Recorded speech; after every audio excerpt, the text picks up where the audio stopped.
या डिझाईनमधील पाने भरण्यासाठी सॅटिन स्टिच करत आहे। हा स्टिच करण्यासाठी मी इथे दोऱ्याचे 6 पदर घेतलेले आहे आणि 5 नंबरची नीडल घेतलेली आहे। हा सिंपल सॅटिन स्टिच आहे।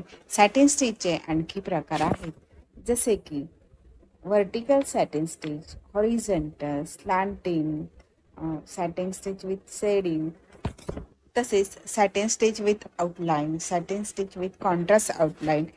तर यासारखे सॅटिन स्टिचचे प्रकार आहेत आणि तुम्हाला हे प्रकार शिकायचे असेल तर हँड एम्ब्रॉयडरी क्लास 28, 29 आणि 30 पहा। यामध्ये तुम्हाला हे प्रकार शिकवलेले आहे आणि त्याचबरोबर सॅटिन स्टिच डिझाईन आयडियासुद्धा तुम्हाला इथे पाहायला मिळेल। तसेच क्लास 59 मध्ये पॅडेड सॅटिन स्टिच करून दाखवलेला आहे। हा क्लास 59चाच भाग आहे। तर तुम्ही यातील पुढचे डिझाईन पाहायचे असेल तर क्लास 59 पहा, त्यामध्ये तुम्हाला पॅडेड सॅटिन स्टिच पाहायला मिळेल। धन्यवाद।